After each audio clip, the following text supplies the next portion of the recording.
Vamos lá, gente, continuando aí o último tipo de discurso, né, o discurso indireto livre.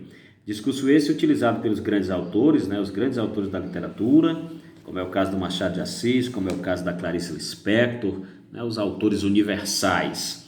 Tá bom? Gente, no discurso indireto livre, vai haver uma ausência dos verbos, né, dos sinais indicativos das ações, né, das falas das personagens.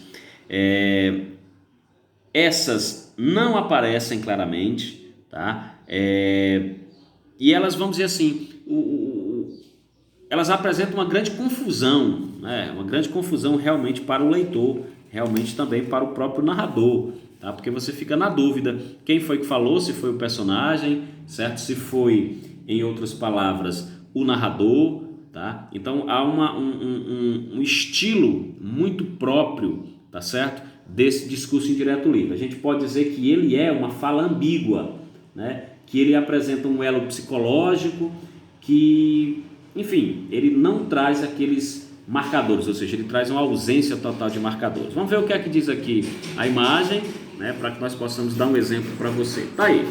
Ocorre quando às vezes, ou quando as vozes do narrador e personagem se confundem.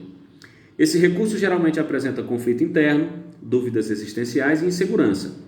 Há geralmente o emprego de terceira pessoa, generalizando um conflito da personagem, tempos verbais próprios, pretérito imperfeito, futuro do pretérito, e pontuação marcada ou marcando dúvidas e conflitos. Exclamações, quem falou? Né? Quem disse isso? Interrogações. Tá? O exemplo bem prático que eu poderia dizer, esse aqui, ó.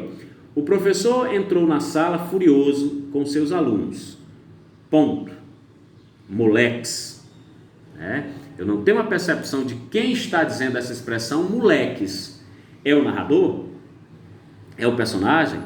Se fosse no discurso direto, né, eu poderia usar esse exemplo dizendo mais ou menos o seguinte: o professor entrou na sala de aula furioso com seus alunos e disse, dois pontos.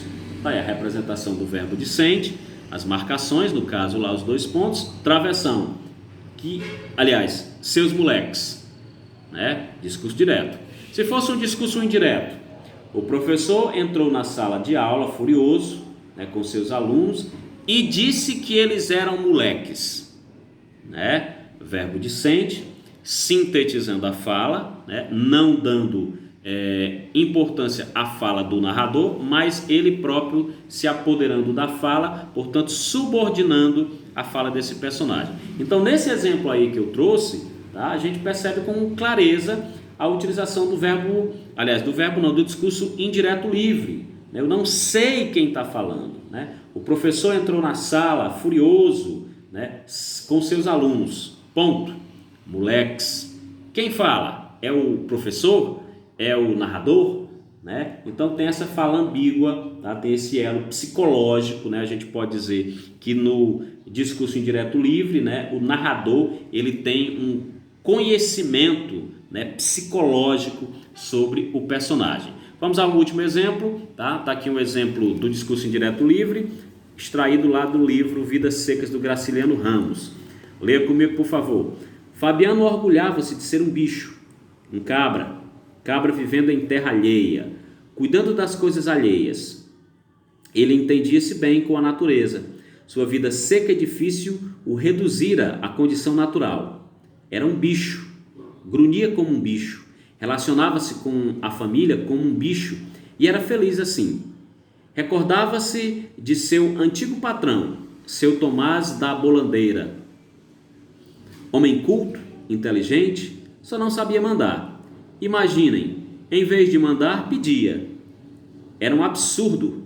Pedir? Isso lá era jeito de tratar empregado? Né? O pedir, aí fica na dúvida. Quem está dizendo? O narrador? O personagem? Tá? Esse, gente, é o discurso indireto livre. Ok? Espero que você possa ter pego, tá? Juntamente com esse outro exemplo que eu coloquei, tá? A nossa pequena explanação sobre o discurso direto e discurso indireto livre. Ok? Valeu, gente. Forte abraço.